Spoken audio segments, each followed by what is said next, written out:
I don't know if you've seen this YouTube clip. I think many people have seen it, but if you haven't seen it, he's actually a friend of mine. He's not here today.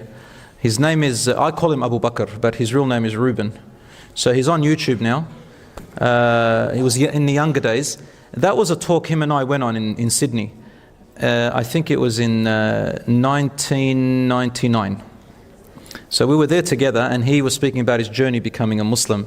And he speaks about how he learnt about Islam and he liked it and loved it, but there was one thing that stayed as a gap in his heart. And he said, I just wanted an abnormal sign from Allah. Like I wanted some extra sign just for me, something special. So he talks about it. I mean, he says it better, but if you want to go on there, and he also had more of a skip accent. Aussie. So he sits there in his bedroom on his bed, and he said, I was alone and I had the Quran with me, the Mus'haf, and I said, Ya Rabb, oh God, in English, you know, nothing's hard for you. I've become a Muslim, but just give me one little sign. Just anything. I know you brought up the sun and the moon and this is all easy for you, but give me one sign. So he's sitting there, and obviously it's funnier than what I'm saying, I'm just summarizing it. And he says, okay, Allah, you can do it, go. And he's waiting for something to happen. He's waiting for anything, something big. He was waiting for something big, but nothing happened. So he said the dua again. He was a bit disappointed, and he said, Ya Rabb, please show me something. And maybe just if the light flickers a little bit, maybe if the breeze comes in a little bit, just something. He waited and waited and waited. He goes, usually that night, these things happen by themselves. That night, absolutely nothing. He goes, I was disappointed. I thought, man, God can do all this stuff. I'm asking him one little tiny thing, just flicker the light. Nothing happened. Nothing.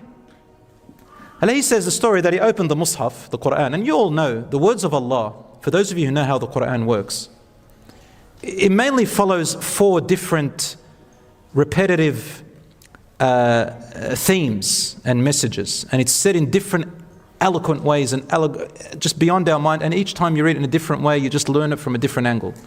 So it's repetitive in different ways. So he opened it up, and what does he read? He read verses which mean like this.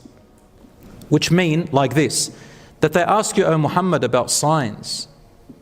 I think it was the verse about the angels, because they asked Allah subhanahu wa ta'ala, bring us the angels down, let us see God, you know, bring up dead earth in front of us so it can be filled with gardens and streams. God can do that.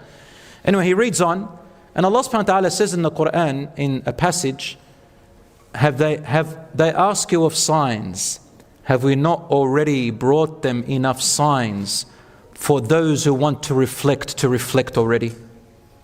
And Allah mentions in there the sun and the moon and the palms and the womb and the generations before and the generations after, and how Allah subhanahu wa ta'ala brings the clouds and the rain. The problem is, brothers and sisters, he just sat there and he goes, subhanallah, it's right in front of me, all around me, and I'm here selfishly asking for something abnormal when the signs are already there for us. And I learned something from that. Brothers and sisters, we take Allah's miracles for granted. Yet we are asking for something supernatural every time. There are miracles all around us, but when we see them all the time, our hearts become hardened, as Allah says, فَطَالَ عَلَيْهِمُ الْأَمَدْ فَقَسَتْ قُلُوبُهُم. Allah says in Surah Al-Hadid that the people before you, Allah kept bringing signs upon signs for them, but because they got used to it, their hearts became hardened and they forgot. So always look at yourself and look above into the stars and remember, Allah is always showing you His signs and miracles. Why do we not rely on Him? Jazakumullahu khair, my brothers and sisters. So you can watch it on YouTube, inshallah. It's more entertaining than the way I said it.